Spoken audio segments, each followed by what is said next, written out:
Friends, Kolkata rape and murder case సుప్రీంకోర్టుకు వెళ్ళిన సంగతి అందరికీ తెలుసు. ఈ కేసు విషయంలో తమ స్టేటస్ రిపోర్ట్ని సబ్మిట్ చేయాల్సిందిగా ఫస్ట్ రోజు జరిగిన హీరింగ్లో సుప్రీంకోర్టు సిబిఐని ఆదేశించింది. కోర్టు ఆర్డర్ చేసినట్టుగానే రెండో రోజు ఒక సీల్డ్ రిపోర్ట్ని సిబిఐ సుప్రీంకోర్టుకి సబ్మిట్ చేసింది. సిబిఐ రిపోర్ట్ని బేస్ చేసుకొని ఈ కేసు విషయంలో సుప్రీంకోర్టు అడిగిన క్వశ్చన్స్ ఏంటో, అంతేకాకుండా ఇలా జరుగుతున్న సమయంలో ఆర్జీకర్ ఎక్స్ ప్రిన్సిపాల్ని ఇంట్రాగేషన్ చేశారు సిబిఐ. ఆ ఇంట్రాగేషన్లో సిబిఐ సందీప్ ఘోష్ని అడిగిన క్వశ్చన్స్ ఏంటి, వాటన్నిటికీ ఆన్సర్స్ ఈ వీడియోలో తెలుసుకోవడంతో పాటు ఈ కేసులో ప్రధాన నిందితుడైన సంజయ్ రాయ్ ఇచ్చిన బిగ్గెస్ట్ షాక్ ఏంటో కూడా మనం తెలుసుకుందాం. అలాగే ఈ కేసు మనకి తెలియని బ్యాక్ సైడ్ ఎవరెవరు ఉన్నారో కూడా మనం ఈ వీడియోలో తెలుసుకుందాం. కోల్కతాలో అమ్మవారు కాళీమాతకు దర్శనమిస్తూ ఉంటారు. బెంగాల్లో ముఖ్యంగా కోల్కతా నగరంలో కాళీమాతను భక్తులు అత్యంత శ్రద్ధతో పూజిస్తారు. ఎందుకో మీకు తెలుసా?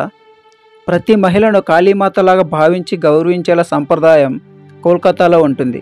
కానీ ఎక్కడైతే అమ్మవారిని గొప్పగా పూజింపబడుతుందో, ఎక్కడైతే ప్రతి మహిళను గౌరవంగా భావిస్తున్నారో, అదే కోల్కతాలో జరిగిన అత్యాచార ఘటన దేశం మొత్తాన్ని కుదించేసి.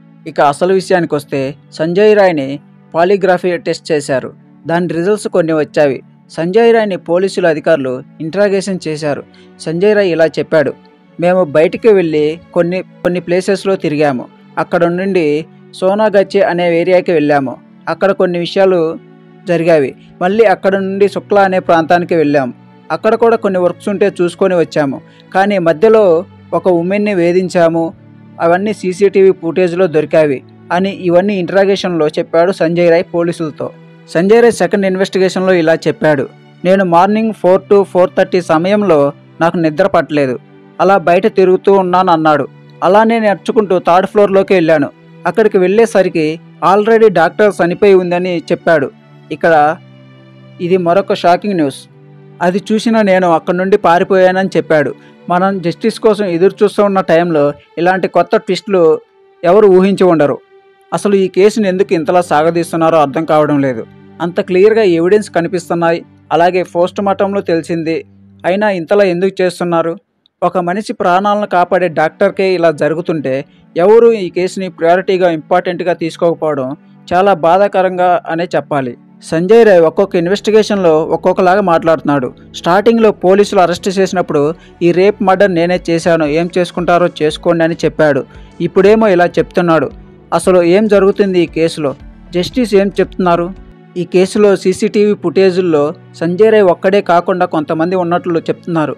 ఇన్ని రోజులు బయటికి రాని సీసీటీవీ ఫుటేజ్లు ఇప్పుడు ఎక్కడి నుండి వచ్చాయి, ఎలా వచ్చాయి తెలియదు. కానీ ఆ సీసీటీవీ ప్రూఫ్స్ చూస్తుంటే ఈ కేసులో చాలామంది ఇన్వాల్వ్ అయినట్లు తెలుస్తుంది. మొత్తం ఈ కేసులో 5గురు ఉన్నట్లు తెలుస్తుంది. ఈ 5గురికి పాలిగ్రఫీ టెస్ట్ని పోలీసులు నిర్వహించారు. ఆ పాలిగ్రాఫ్ టెస్టులో కొత్త విషయాలు బయటికి వచ్చాయి.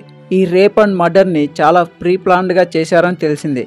కానీ ఈ కేసులో అసలు విషయాలు బయటికి రావాలి అంటే ఇంకా టైం పట్టేలా ఉంది. ఈ కేసులో ఇంకా ఊహించని ట్విస్ట్స్ మీరు చూస్తారు. మరొక అప్డేట్తో ఇంకో వీడియోలో కలుద్దాం. ఈ కేసులో ఇన్వాల్వ్ అయిన ప్రతి ఒక్కరికి శిక్ష పడాలని కోరుకుందాం. ఈరోజు కోల్కతాలోని సెక్రటరీ ఏరియా దగ్గర కొంచెం ఉద్రిక్తకరంగా ఉంది. పోలీసులు స్టూడెంట్స్ని వాటర్తో అలాగే స్మోక్స్తో పరిగెత్తిస్తున్నారు. కోల్కతా నబానా ప్రొటెస్ట్కి ఇలా చేస్తున్నారు.